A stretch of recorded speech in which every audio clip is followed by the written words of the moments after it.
Okay, so this is the this is the module for the ESP-8266 that will collect the data and send it back to the main access point. So what this is doing is it's piggybacking off of the Wi-Fi network that the access point is making, and you can take and create these stations that will transmit data back to it. So the setup here is we have a switch here. This switch must be activated in order to trigger the reset that the ESP-8266 must do when you put it into low power mode, which is important to us in an effort to save battery. So this switch is right here, and it is connected to the D0 pin. And now what we're looking at here is the Dallas temperature sensor module right there. And that's just simply hooked in with a resistor. And underneath here is some wiring, which I will put in the wiring diagram, as well as show a picture of how it's set up.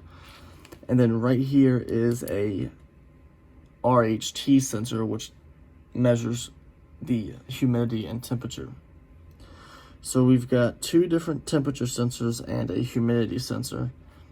So we're able to get a closer estimate because these are pretty cheap sensors, so they're not going to be exact as to what the temperature is, but having two of them, we're able to get some kind of baseline understanding of what the temperature actually is doing.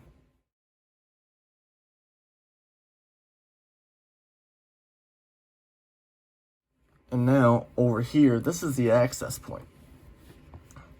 Attached to the access point, we've got one Dallas temperature sensor, and then here we have a MLX infrared thermometer,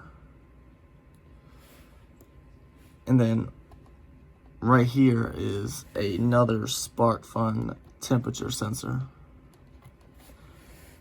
and right here is the open log, which is how we collect our data so that we can measure it at a later, so we can take it and process it.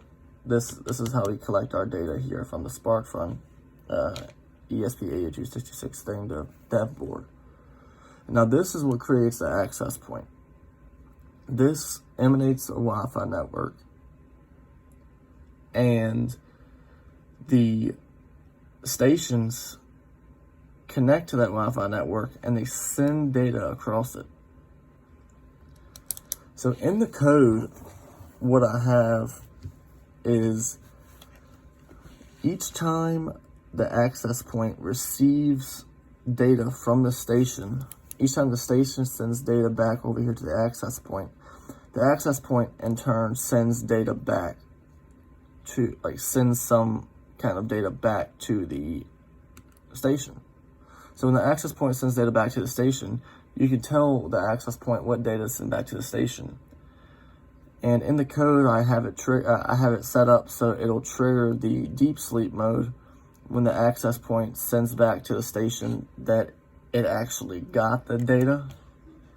So say this was station 2. I have a code set up for the access point to send the whatever station sent the data, send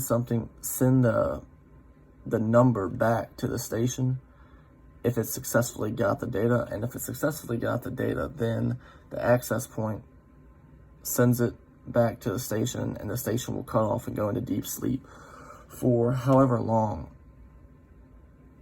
that we desire the station to sleep for.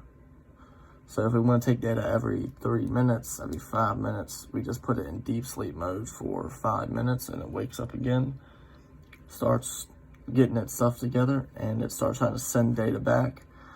And when you have multiple access points at one time that are all turned on, they're all just trying to send data to the access point. So there's no way of really telling which one's actually going to send the data to the access point right off the bat. If you only have one, then that's fine. Then it'll just send it, turn it off. But when you have 5 of them going at one time, then it gets a little bit more complicated.